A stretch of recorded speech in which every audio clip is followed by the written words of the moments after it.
fuerza más poderosa en esta tierra que el amor que reflejamos hacia nuestros hijos. Ningún poder político, ningún epíteto, ningún insulto nos va a disuadir, nos va a impedir de luchar por lo que más amamos. Nos han dicho que somos un grupo minúsculo. Yo veo en esta plaza un mar de padres de familia que aman a sus hijos.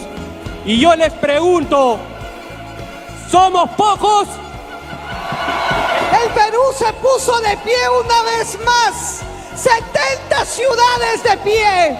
70 ciudades una vez más para decirle al gobierno, con mis hijos, ningún poder político, ningún epíteto, ningún insulto nos va a disuadir, nos va a impedir de luchar por lo que más amamos. Es el amor por los hijos, el amor por la verdad. Si permanecemos en la verdad, no hay nada imposible para el hombre, porque la verdad es Cristo. Al niño y a la niña se los llaman declaraciones género. No hay especificaciones. Y en este último acuerdo hemos logrado cambiar e incorporar nuevamente la palabra niña y niño como corresponde. Y así también recuperar dentro de los acuerdos internacionales la palabra familia, y así fue incorporado en el manifiesto suscrito por todos los ministros de Educación de Iberoamérica, y ahora el presidente de la República, don Mario Abdo Benítez, está allá, y en su mensaje va a ser muy claro que Paraguay es un país soberano y respeta a la familia, va a sostener los valores en la educación y también soberano de cualquier tipo de ideología que sea tendiente a la destrucción de nuestra familia.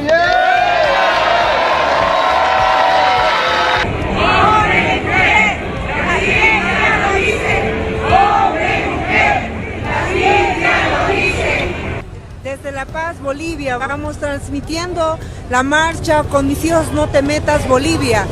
Vamos en contra de todo aquello que atente contra nuestras familias, estamos en contra de la muerte, estamos en contra de todo aquello que corta nuestra libertad constitucional de educar a nuestros hijos conforme a nuestros principios y valores. Cuando vi a mi esposa a los ojos, sentí que lo más grande iba a ser construir una familia. Muchos hemos tenido la suerte de tener hijos. Otros tienen la suerte de tener una esposa hermosa a su lado. Y el momento de ver en ecografía a mi hija, que hoy tiene 15 años, me doy cuenta que tenemos que gritar a viva voz que la vida sí importa. Que la ideología de género nos está arrebatando los valores más importantes que tiene el ser humano, como son la vida y la familia. ¡No a la ideología de género! ¡Nunca! ¡Género nunca más! ¿Cómo se encuentran? ¿Cómo están todos ustedes? Estamos terminando ya una nueva semana y dándoles la bienvenida a esta nueva edición del especial de Betel Informa. Esta semana ha sido muy intensa en nuestro país y lo que más ha conmovido a la sociedad es la manifestación multitudinaria del colectivo Con mis hijos no te metas. Esta marcha anunciada previamente para el 15 de noviembre por parte del colectivo a nivel nacional. Y la respuesta, a pesar de ser un día de semana, ha sido masiva porque hemos podido a través de las pantallas de Betel realizar esta transmisión especial. En esta oportunidad nos están acompañando aquí en el set para hablar acerca del movimiento Pro Familia y Pro Vida que se expande en toda Hispanoamérica y está teniendo mucho auge. Vamos a conversar sobre todo este punto con Isabel Soto, que nos acompaña. Ella es Gracias, Sandra, por la invitación. ¿Cómo estás, Isabel?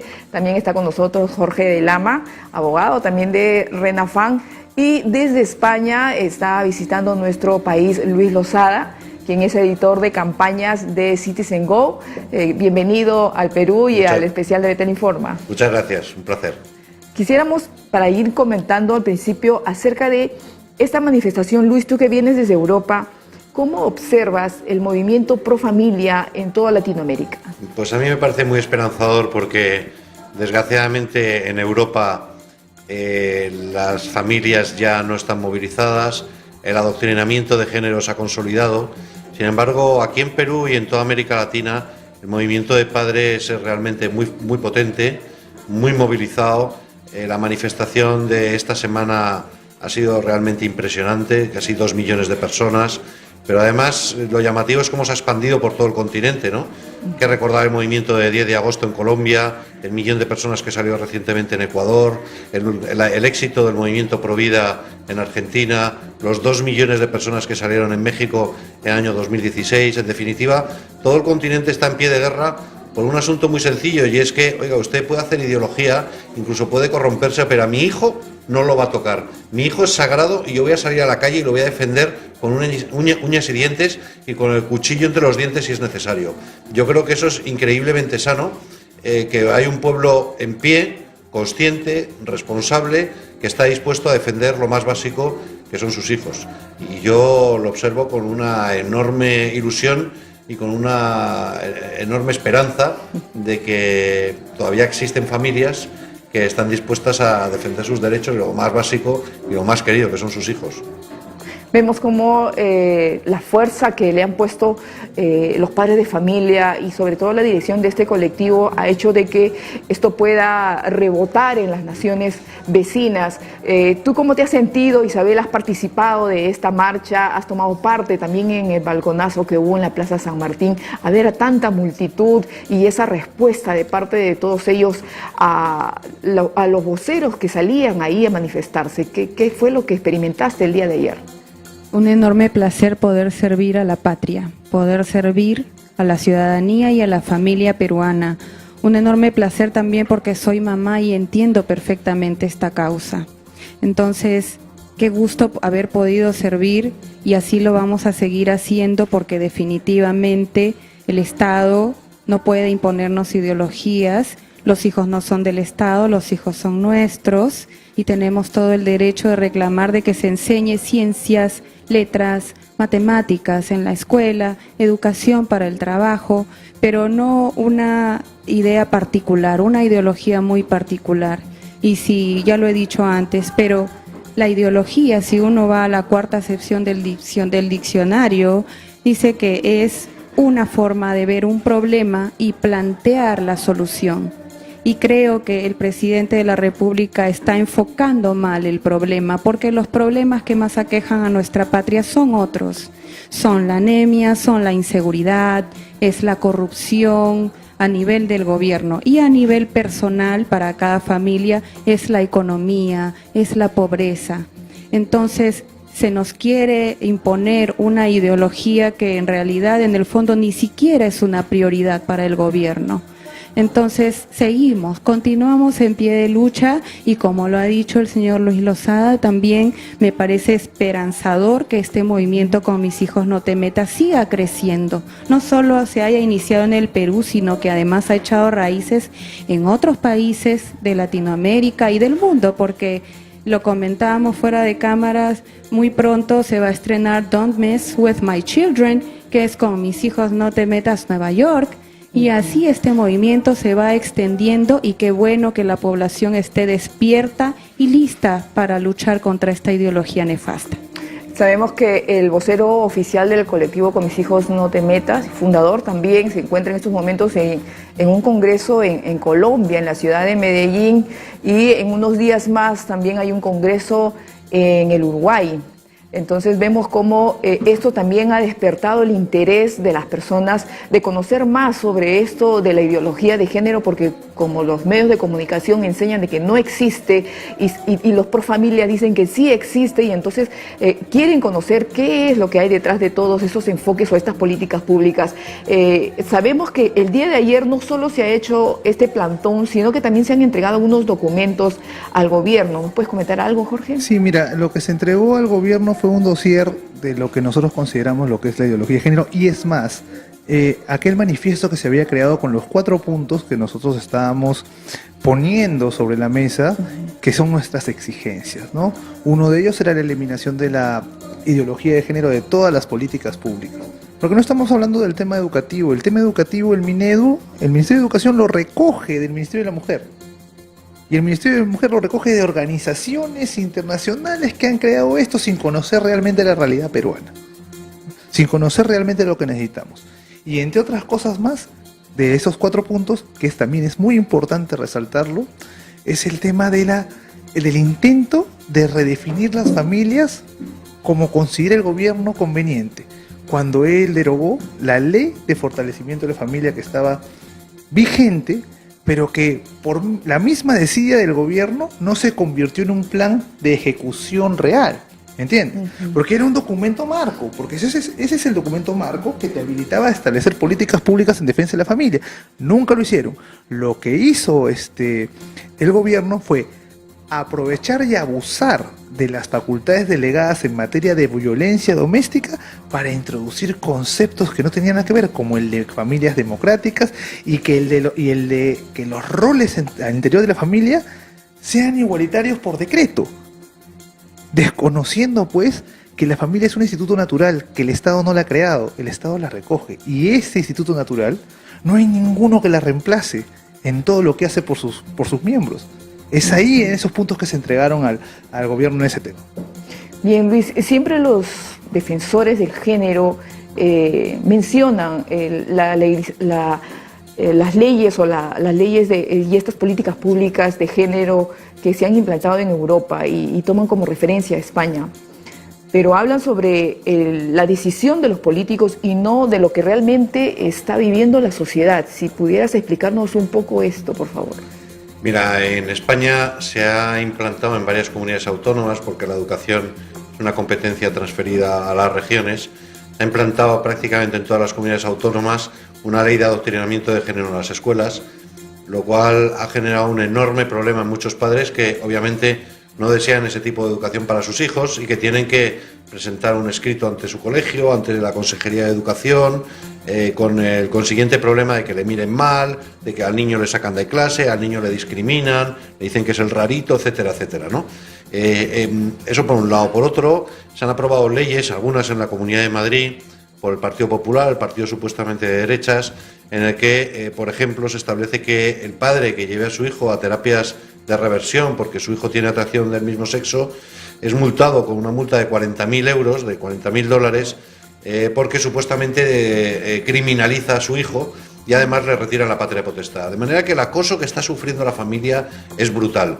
Y yo lo que me gustaría decir es que los gobiernos deberían de preocuparse de gobernar, que creo que es bastante difícil. Gobernar es generar las infraestructuras necesarias para que los agentes nacionales, los agentes económicos, las empresas, los trabajadores, las familias puedan desarrollar su proyecto y salir adelante. Esa es su gran responsabilidad, que haya carreteras, que la justicia funcione, que haya garantizar la seguridad, que haya seguridad jurídica, que se garantice el derecho de propiedad y nada más. Lo que pasa es que algunos gobernantes han creído que son profetas y que tienen que redimirnos. Y no es su responsabilidad. Nosotros ya tenemos un Salvador. No necesitamos un Salvador. No necesitamos un Redentor. Necesitamos que asfalten las calles, que los impuestos sean justos, que la justicia funcione, que la policía garantice nuestra seguridad. Tampoco estamos pidiendo demasiado, ¿no? Estamos pidiendo lo que es exigible a un gobierno. Y lo que no estamos pidiendo es que nos redima. Entonces ellos creen, se han inventado una religión laica y se han creído que son los nuevos redentores que vienen a salvarnos, y no queremos que nos salven. Solamente queremos que no nos molesten. Queremos que generen las infraestructuras necesarias para poder vivir. No queremos que reemplacen a la religión, no queremos que reemplacen a las familias, no queremos que nos retiren nuestra patria potestad. Y por cierto, la patria potestad no es el derecho de los padres sobre los hijos, es al revés. Es el derecho de los niños a ser protegidos del Estado por quien más les quiere, que son sus padres. Claro, resulta que a los niños de 5 años les dicen que tienen que investigar a ver si es que, aunque tengan colita, con perdón, a ver si es que quieren ser niñas. Pero si el niño no sabe ni lo que quiere para cenar, ¿cómo va a pensar cuál es el género que tiene si no sabe nada? Es una aberración. Y a los niños se les está diciendo que tienen que investigar y que además tienen que tocarse sus partes y masturbarse y acostarse con todo el mundo. Eso antes, hace 10 años nada más, se llamaba atentar contra los menores, contra la inocencia de los menores. Y ahora resulta que se hace desde las instituciones. Y yo creo que ya está bien, ¿no? Por eso yo veo con una enorme ilusión que, por lo menos aquí, porque en España desgraciadamente el movimiento de respuesta está siendo muchísimo más suave, pero por lo menos aquí hay una respuesta contundente de unos padres que digan, oiga, hasta aquí hemos llegado, pero ¿usted quién se cree que es? A mis hijos no los toca, mis hijos son sagrados y a mis hijos los voy a defender como dé lugar. Yo creo que eso es muy importante y la experiencia europea y desde luego la española es muy nefasta, ¿no? Nosotros hemos tenido que hacer de todo, hemos tenido que sacar un autobús como este a la calle para defender lo más básico, y que es que los niños tienen pene y las niñas tienen vagina. O sea, lo que dicen el 100% de los libros de biología. Oye, resulta que por decir que 2 más 2 son 4 se nos han pedido 4 años de cárcel. O sea, que imagínense cómo están las cosas, ¿no? 4 años de cárcel por supuesta discriminación, pero hombre, por decir lo que dicen el 100% de los libros de biología. Y se nos ha secuestrado el autobús y ha habido una condena del 100% del Congreso Nacional y de todas las asambleas regionales. O sea que el acoso está siendo brutal. Por eso creo, y lo observo con mucho entusiasmo, que aquí que también hay acoso, lo que hay es una respuesta contundente por parte de la ciudadanía, y yo creo que eso es un ejercicio de salud democrática increíble. Sí, por todo lo que se viene desarrollando, los defensores de la familia, los defensores de la vida se han ganado ciertos títulos de homofóbicos, retrógradas y muchos otros términos más. Vamos a irnos al primer corte y al volver vamos a hablar acerca del bus de Hazte Oír, que también sufrió muchos ataques en todos los lugares donde ha hecho su recorrido. Ya regresamos. Los niños tienen pene, las niñas tienen vulva, lo dice la biología, y luego hay otro mensaje fundamental que es respeto para todos, no al bullying. El nuevo mensaje es un mensaje que combina la reclamación del derecho a la libertad de educación de los padres de nuestros hijos y también el derecho a la libertad de expresión, combina ese mensaje con el mensaje de la biología y también pidiendo el respeto para todos y en concreto para todas las víctimas de bullying, ¿no? Para mayores y para niños. Por lo tanto, bueno, pues esperamos que el nuevo mensaje no solamente no ofenda a nadie, sino que contribuya a dar a conocer ese bullying, ese acoso que sufren personas por diversas condiciones o por distintas circunstancias. Ese es el mensaje que va a llevar el autobús por toda España, ¿no? Creemos que respetamos completamente el auto del juez, que prohibía un mensaje completo, que era completamente distinto, y sobre todo lo que hemos hecho ha sido añadir ese mensaje. Algunas personas también nos lo habían pedido, algunas asociaciones LGTB o asociaciones de transexuales. Bueno, pues nosotros queremos unirnos a su petición para que los niños transexuales pues no sufren ningún tipo de acoso, ningún tipo de discriminación. Es algo que hemos pedido en los medios de comunicación y ese mensaje ahora lo incluimos también en el autobús. Bien, escuchábamos ahí las declaraciones de uno de los representantes del bus de la libertad, del bus de Hazte Oír, que ha generado mucha polémica por todos los lugares donde ha transcurrido, incluso llegó a Sudamérica, estuvo por Chile, estuvo por Colombia, también estuvo en Norteamérica, en los Estados Unidos. Cuéntanos, Luis, el primer día que sale este bus, ¿cuál fue el impacto que generó en España? Mira, el autobús lo lanzamos porque había un acoso a las familias en los colegios. Como te explicaba antes, en muchas comunidades autónomas. Nosotros hicimos 100.000 ejemplares de un folleto denunciando lo que estaba pasando, lo distribuimos en todos los colegios y desgraciadamente no conseguimos el éxito que buscábamos. Por eso lanzamos el autobús con ese mensaje de... Fue en respuesta, me parece, a unos paneles también. Sí, pero el eslogan lo escogimos en respuesta a una asociación de niños trans que decía que algunos niños no tienen pene y algunas niñas sí tienen pene o algo así, ¿no? Algunos niños tienen vagina y algunas niñas tienen pene, decían, ¿no? Entonces nosotros dijimos lo que dice la evidencia, que los niños tienen pene, las niñas tienen vagina, pero en realidad no estábamos tratando de responder a la asociación esa de niños trans o supuestos niños trans, sino lo que estábamos tratando era de llamar la atención de, oiga, existe un problema muy grave, a sus hijos les están adoctrinando en género, les están diciendo esto y lo otro y lo demás allá. Y necesitábamos algo grande que llamara la atención. Por eso lanzamos un autobús que era naranja, que decía los niños tienen pene, etc. El impacto fue brutal, porque más allá de lo que la gente lo vio, el impacto mediático fue absolutamente espectacular y nos dimos cuenta de algo muy importante, y es que la Inquisición rosa tiene algunos dogmas que no puedes tocar y que si los tocas te echan a la hoguera, que es lo que nos ocurrió. Nos pidieron 4 años de cárcel, nos censuró el juez, nos censuró el texto y tuvimos que salir al día siguiente con los niños tienen censurado, las niñas tienen censurado. El Ayuntamiento de Madrid nos secuestró el autobús sin orden judicial ni administrativa, ni comunicación, ni audiencia del interesado, ni garantías de ningún tipo durante 24 horas. En fin, el Congreso Nacional hizo una condena por supuesta homofobia, etcétera. Pero yo creo que fue muy interesante porque todas las instituciones se volcaron en condenar el autobús. Sin embargo, en paralelo, toda la sociedad se volcó en apoyar el autobús, porque la gente en los periódicos más laicistas y más agresivos como El País, en el 70% de los comentarios, el 70% de los comentarios de los periódicos más agresivos decían que no entendían la polémica, que lo que decía el autobús era 2 más 2 son 4 y que era lo lógico, lo que se ha enseñado a los niños toda la vida, ¿no? De manera que hay un divorcio muy interesante entre las instituciones públicas y medios de comunicación y el pueblo, la gente normal, la gente que, como en el cuento dice, coño, si el rey está desnudo. Y entonces, ¿qué dijimos nosotros? El rey está desnudo. Y todo el mundo nos señaló con el dedo hasta que se dieron cuenta que no llevaba ropa. Que no llevaba ropa, que el rey estaba desnudo.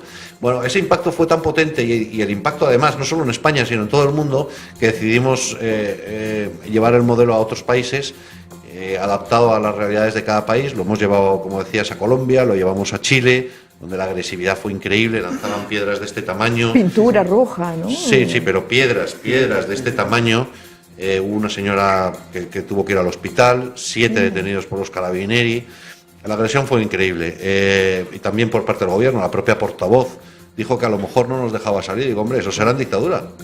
Pues yo saldré a la calle cuando me parezca oportuno y diré lo que me parezca oportuno, salvo que incurra en el Código Penal, pero solo faltaba que no pueda decir que el niño tiene derecho a papá y a mamá. ¿O es que no puedo salir a la calle a decir que los niños tienen derecho a papá y a mamá? Esto ya es el colmo, ¿no? Es que ni en la dictadura de Pinochet me imagino que se impedían ese tipo de cosas. Bueno, en Chile fue muy interesante, en México también fue muy interesante, lo llevamos a la cumbre de la OEA en Cancún, estuvo en Nueva York, en la sede de Naciones Unidas, y también lo hemos llevado en Italia, en Francia, en Alemania. ¿Y actualmente dónde se encuentra el bus? No, ahora no tenemos. Bueno, está aquí, está en plató. Este autobús, el que tengo en mis manos, fue a la cumbre de la OEA el pasado junio, por eso está en varios idiomas, porque los idiomas de la OEA son el español, el inglés, el portugués y el francés, así que lo hicimos en varios idiomas con el hashtag en español de "con mis hijos no te metas". Y os contaré la anécdota de que este autobús está doblado, como veis. Pero lo fabricamos sin doblar, claro. Y está doblado porque fue la única manera que tuve para meterlo dentro, porque la policía no me dejaba meterlo. Así que resulta que el lobby LGTB sí tenía derecho a meter su bandera arcoíris, pero yo no tenía derecho a meter el autobús. Así que lo doblé, lo metí en la mochila y por supuesto lo metí dentro y el autobús estuvo dentro de la sede de la OEA, para que veáis la presión de las instituciones, que es increíble. Por eso creo que es tan importante estar en las instituciones, hacer la denuncia pública, pero también estar en las calles y que la ciudadanía despierte. Y yo creo que el autobús fue una herramienta, y lo sigue siendo, para despertar a la ciudadanía, y todo lo que sea despertar a la ciudadanía y hacer conciencia de los padres, que son los primeros responsables en la educación de sus hijos, pues yo creo que está fenomenal. Sí, aquí en Perú también esperaban la visita del bus de la Libertad. No se llegó a dar, estuvo cerca, en los países vecinos de Colombia y de Chile, pero entendemos que ha cumplido el objetivo. De repente lo hacemos quedar en Betel. Ha cumplido el objetivo y el impacto y la respuesta ha sido muy importante en toda la sociedad, pero vemos cómo le ponen esos nombres, ¿no? El bus de la intolerancia, el bus transfóbico. ¿Cómo tú como madre observas todas estas reacciones, Isabel? Lo que sucede es que particularmente veo que siempre se nos endilga que odiamos, que somos homofóbicos. Por supuesto que la homofobia es una palabra inventada, creada, que tengo entendido que fue a finales del 2015 que se creó, o sea que es una palabra nueva y además mal construida si vamos a la raíz de lo que significa homo, y fobia, que es una palabra que alude a la psiquiatría, o sea que todos los que disentimos tenemos no concordamos con las ideas de cierta parte de la sociedad, que es minoritaria por cierto, igual de respetable, pero significa que tenemos un problema mental, o sea que deberíamos ser diagnosticados, porque la fobia es eso. Entonces es una palabra mal construida, la homofobia, y realmente no se trata de que odiemos. Desde que este mundo es mundo, caminamos entre personas con diferentes gustos, atracciones, y que además se siente y no se siente identificado con su sexo biológico. Entonces, como ya lo han mencionado, 2 más 2 es 4, y es lo que defendemos, la evidencia, la ciencia, la verdad. Y si no estás de acuerdo, supongamos que se trata en la mayoría de casos de personas que no se identifican con su sexo o que tienen diferentes atracciones. Esto no tiene por qué ser materia de protección por parte del Estado, porque es un aspecto muy privado, íntimo de las personas. Lo que interesa para un gobernante o debería interesar es la problemática real de la sociedad y de la familia. En cuanto a la familia, cómo se trate dentro de los miembros, repercute también en la sociedad. Y atender a la familia de manera muy subsidiaria, pero no meterse en tu casa para decir qué roles tiene que tener un hombre o una mujer, o si los niños deben nacer como una hoja en blanco para que elijan en el camino qué sexo construido, que por cierto el sexo no se construye, el sexo simplemente se evidencia desde que uno nace y desde mucho antes, y hasta morir es una evidencia, pero no puedes decirle a los niños en la escuela que desde niños ellos, el sexo es una construcción social y que pueden escoger si ser hombres, mujeres o cualquier otro tipo de identidades, que tengo entendido que ni siquiera se ha completado el círculo. No sabemos realmente ni siquiera cuántas identidades sexuales hay, porque incluso existe una que se llama el género fluido, que un día te sientes mujer, al siguiente te sientes hombre, al siguiente no sabes cuál es tu identidad. Lo cual es claramente un daño a los niños. Esto es confundirlos, esto es hacerle un daño a veces irreversible, irreparable. Esto es una corrupción de menores. Esto debería ser considerado un delito, un atentado contra la mente de los niños, contra el pudor, es más.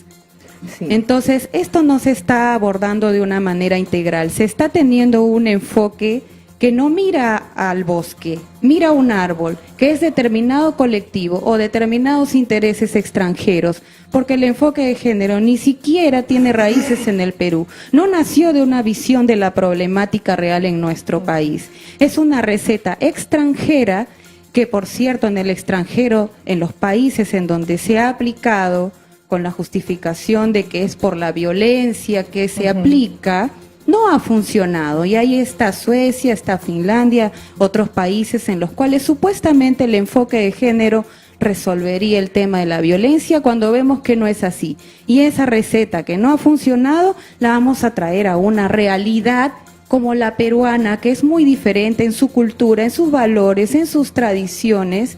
Estamos fallando, y estamos fallando de manera, que decirte, magnánima. Estamos fallando, y espero que el presidente, el Ejecutivo, se haya dado cuenta con esta marcha del error que está cometiendo. Me ha dado gusto ver cómo ha habido políticos, congresistas que se han sumado, quiere decir que están viendo que esto Y hablando realmente es un justamente problema. de los congresistas que mencionas, hay un nuevo proyecto de ley que se ha presentado que busca erradicar el género de todas las políticas públicas. ¿Nos puedes comentar algo? Sí, fue presentado el día miércoles de la semana pasada. Además tengo, sí.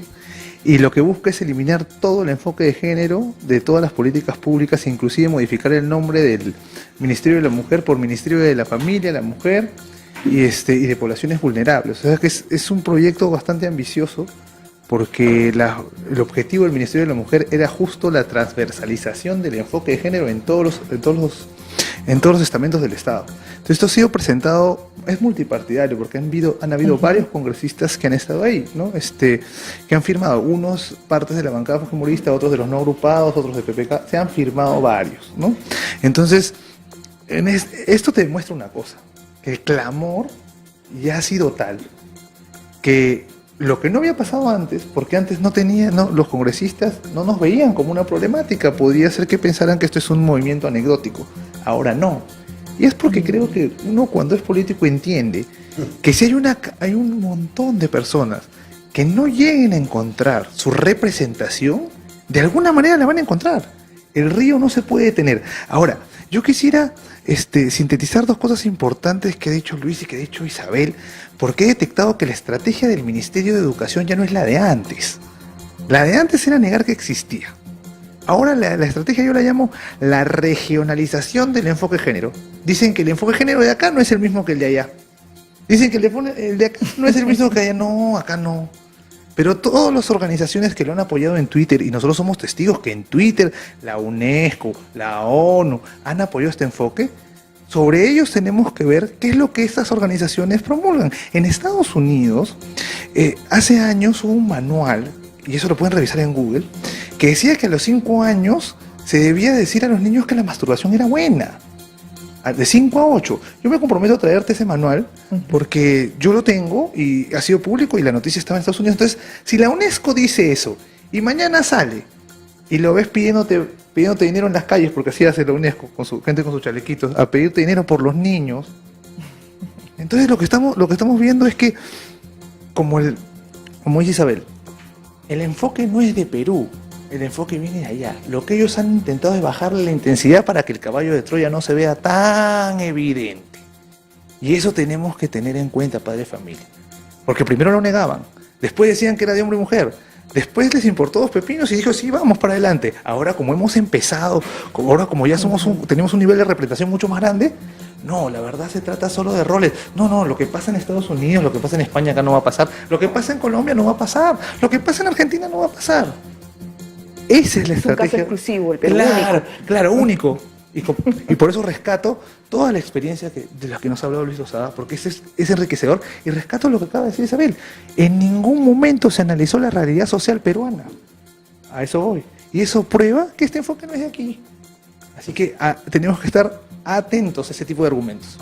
Bien, y aprovechando también la visita de Luis Lozada, queremos hablar acerca de cómo se utiliza esta plataforma virtual de Citizen Go, con la cual también hay un activismo ciudadano muy intenso, no solamente en sus países, sino en el mundo entero. Volvemos luego del corte.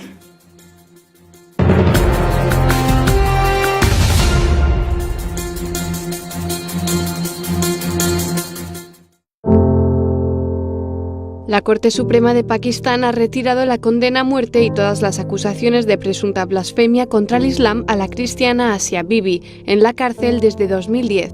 El delito de Asia Bibi fue beber de una fuente de la que también bebían mujeres musulmanas. Fue acusada de haber contaminado el agua y de haber insultado a Mahoma.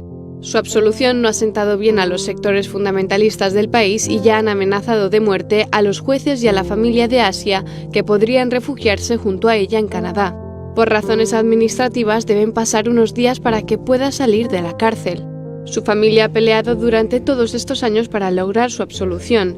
En febrero de este año, una de sus hijas viajó a Roma para pedir ayuda.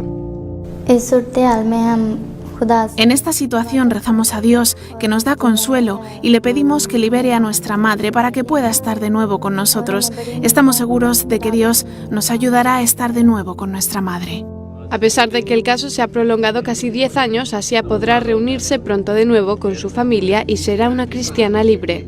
Los cristianos en Pakistán son minoría y están bajo amenaza. En 2011, el exgobernador de Punjab, Salman Taseer, fue asesinado por defender la causa de Bibi y meses después sucedió lo mismo con el ministro cristiano para las minorías, Shahbaz Bhatti. Estamos de regreso en el especial de Betel Informa y como hemos visto en el BTR, el caso muy mencionado de Asia Bibi, que ha también conmovido al mundo entero. Estamos con Luis Lozada, quien también ha formado parte de todo este trabajo que buscaba la liberación de esta mujer cristiana que a causa de su fe tuvo que sufrir todo este tiempo en prisión en este país musulmán. Háblanos, Luis, acerca de la utilización de esta plataforma que viene a ser CitizenGo. CitizenGo es una plataforma ciudadana online que ahora mismo aglutina a casi 10 millones de personas en todo el mundo. Estamos en 12 lenguas, en cerca de 50 países. En América Latina somos una comunidad de cerca de 2 millones y medio de personas. En Perú creo que son 70 o 80.000 personas. La cifra creo que es significativa porque estamos hablando de ciudadanos activos, responsables y movilizados, o sea que prácticamente estamos hablando de un ejército, ¿no? ¿Qué es lo que hace toda esa gente? Pues movilizarse a las causas que nosotros defendemos en nuestro ideario, que son la defensa de la vida, la familia, el derecho de los padres a educar a sus hijos, la libertad religiosa y en contra de la persecución religiosa y por la calidad democrática. En el caso de Asia Bibi, hace muchos años, hace 4 años, lanzamos una campaña en defensa de Asia Bibi, que había sido encarcelada injustamente por un delito que nunca había cometido, por un delito que además es injusto, como es el delito de supuesta blasfemia. Ella no había blasfemado contra el Corán ni contra Mahoma, pero aún así la metieron en la cárcel, sin pruebas, sin garantías, sin audiencia del interesado, sin nada. Ahí ha estado cerca de casi 6 años, en unas condiciones lamentables de la cárcel, perdiendo su salud, con enormes dificultades, como os podéis imaginar, para su familia. Y esa presión internacional que llevamos haciendo desde entonces, hicimos una película, invitamos a su familia a un encuentro sobre libertad religiosa que organizamos en Naciones Unidas, le llevamos al Vaticano, en fin, colocamos el micrófono para que a nivel internacional el caso de Asia Bibi fuera conocido. Y afortunadamente hemos conseguido que el juicio se resolviera. Había mucha presión, muchísima presión por parte del islamismo radical para que se la dejara congelada eternamente. El juicio se resolvió, ha sido absuelta, esa es la buena noticia, buenísima noticia, ha sido absuelta hace 10 o 15 días. Y la mala noticia es que está más insegura en la calle que en la cárcel. En la calle corre riesgo su vida y por lo tanto lo que han hecho ha sido dejarla en un sitio secreto en Islamabad, pero en el fondo sigue estando en una cárcel de muchos kilómetros cuadrados, pero en una cárcel, ¿no? Lo que estamos pidiendo es que le den la visa ya para que pueda salir, porque Salvini, el primer ministro italiano, ya ha ofrecido asilo.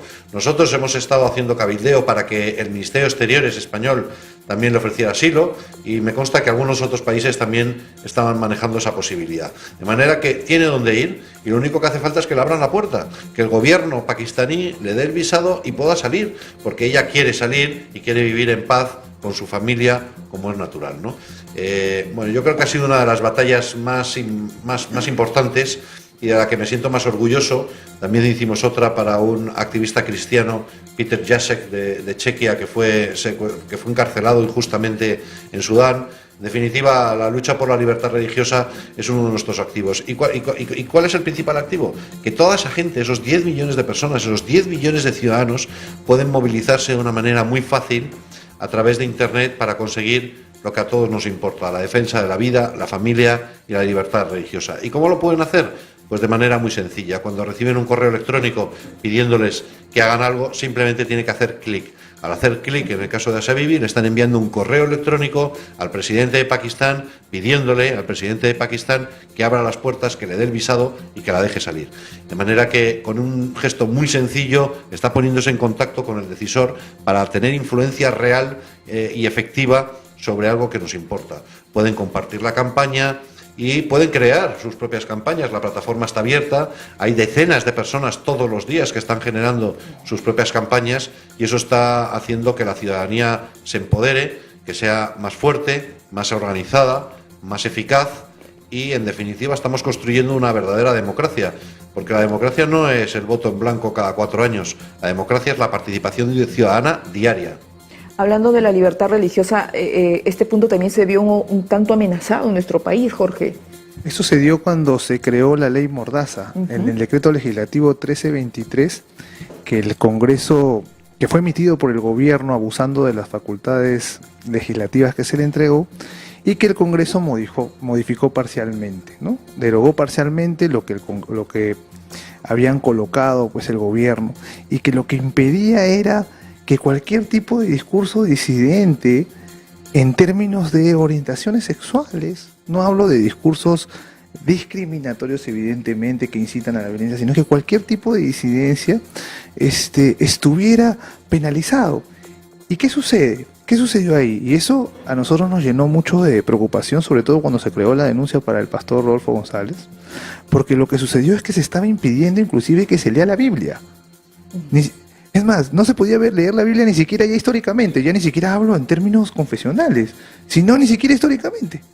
Porque si se lee históricamente, y ahí hay algo que no les complacía a estas personas que tenían este interés de Mordaza, nosotros éramos sancionados. Leyó Levítico el pastor leyó Levítico, nosotros vimos el video, leyó Levítico con un contexto histórico, para después hablarnos de la situación de hoy, por gracia, porque eso fue lo que pasó, hay que ser bastante técnicos.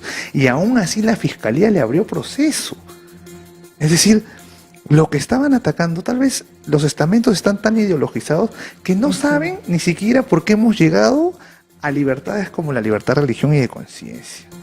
Eso fue un hito en la historia de la humanidad. Claro. Eso es un hito que nos permite marcar un antes y después. Estas personas con esta ideología lo que están haciendo es revivir debates que ya estaban acabados. Hace siglos. Donde ya había un límite entre nuestra conciencia, entre lo que nosotros decimos y lo que el Estado nos dice. Es decir, nosotros, en la historia de la humanidad, tuvimos un hito que es la internacionalización de los derechos humanos, que significan, en base a la dignidad de cada uno, un límite para el Estado. Pero el Estado no lo vio así. Entonces sí hubo una persecución religiosa, sí hubo una persecución, y la hay, porque en los medios de comunicación, cuando se toca el tema de género, se incide mucho en la fe de la persona que está hablando. No solamente, sí. Exactamente. ¿Y eso qué es? Esa es vulneración, pues. Y no solo eso, hay un desconocimiento, cuando colocan, para hablar ya de términos legales, hay un desconocimiento de que lo que están haciendo viola el reglamento de la Ley de Libertad Religiosa. Porque la Ley de Libertad Religiosa establece claramente que los padres tienen derecho a educar a sus hijos de acuerdo a sus convicciones morales y religiosas y creencias. Y con esta imposición de un enfoque transversal, lo que se viola es, primero, ese derecho. Y segundo, el derecho de los colegios católicos y evangélicos que tienen un ideario propio a mantener ese ideario. No, se les obliga a cumplir eso. ¿Te das cuenta? Entonces hay una persecución, sí la hay. Hemos visto una noticia el día de hoy hablando acerca de una supervisión exclusiva para los colegios particulares.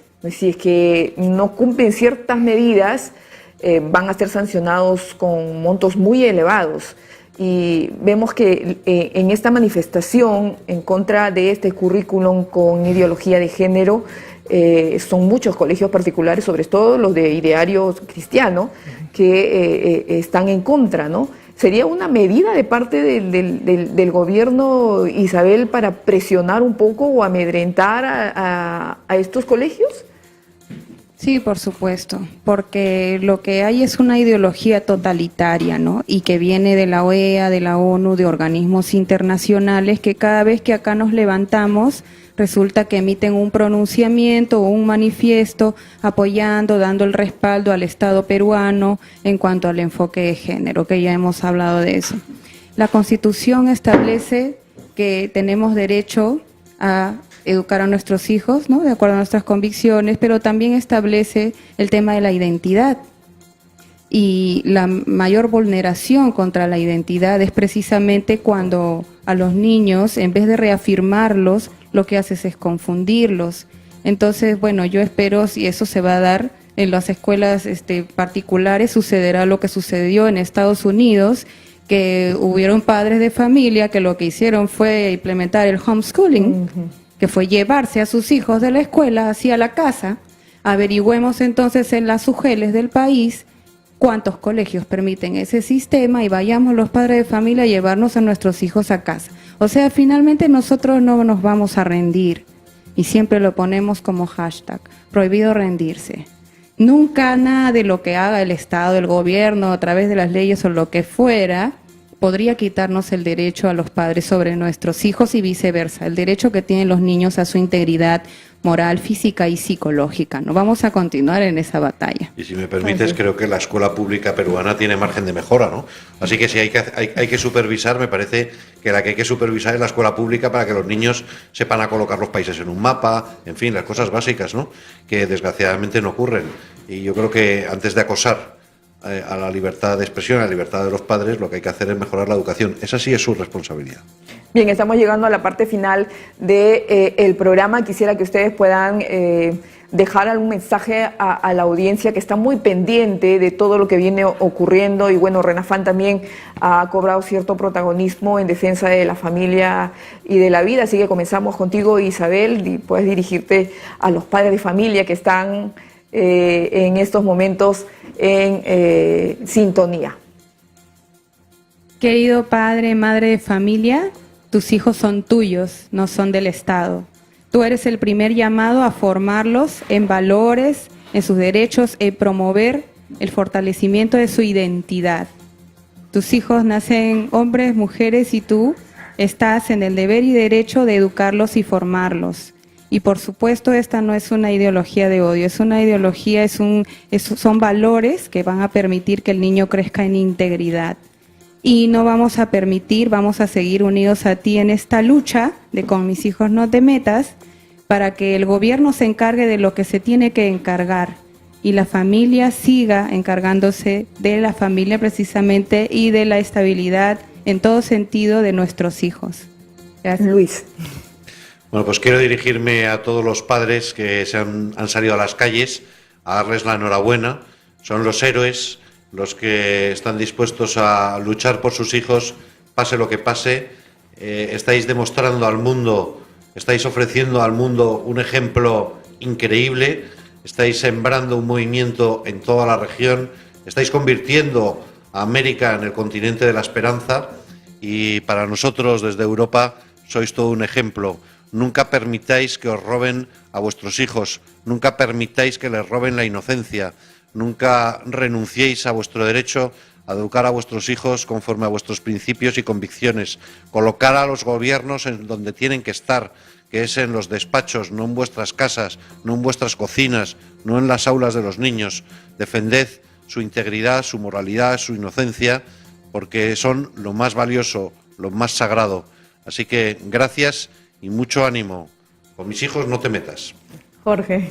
Bueno, yo primero quiero agradecerle a todos los padres de familia que nos sintonizan y a los padres de familia que asistieron a la marcha. La verdad, lo que han hecho es subir el ánimo de todo el colectivo y ha sido una retroalimentación ellos con nosotros que nos impulsa a seguir adelante. Padre de familia, revise los textos que le dan a sus hijos, revise lo que la profesora le enseña a sus hijos, esté atento de lo que ella hace. Porque al final ella simplemente es una funcionaria del Estado. Ella no tiene el nexo, no tiene esa relación de amor con él. Esté siempre atento y denuncie lo que tenga que denunciar, que aquí todos nosotros nos vamos a encargar de darle un volumen a su voz tan alto que el gobierno no va a tener otra cosa que escucharnos. Con mis hijos no te metas. Bien, nos agradecemos entonces a nuestros invitados el día de hoy, a Isabel Soto, a Luis Lozada, a Jorge de Lama por acompañarnos y contarnos un poco de lo que viene realizando este movimiento en toda Hispanoamérica y de qué manera usted también puede ser un ciudadano activo en defensa de la vida, de la familia y de la libertad religiosa. Nosotros somos, a través de este espacio, una ventana para dar a conocer este tipo de información que en otros medios se le ha negado, no le dan apertura a esta información, se le niega pero sin embargo, gracias a Dios tenemos este espacio que nos permite a ustedes llevarle todos los detalles y lo que acontece en defensa de nuestra familia, mantener la comunicación, el amor, la unidad con sus hijos, para que ellos puedan sentir esa confianza con ustedes, sus padres, y así no tengan que recurrir a extraños cuando tengan las inquietudes que le vienen por naturaleza en las distintas etapas de su vida. Agradecer siempre a Dios por darnos esta oportunidad y esta luz de su verdad que nos alumbra en medio de estas tinieblas en las que nuestra sociedad se está viendo abrumada. Gracias por sintonizarnos y solo pedirles que a través de las redes sociales puedan compartir este programa con sus contactos y continuar siempre en sintonía de lo que Betel le trae a través de estas pantallas. Que Dios les bendiga.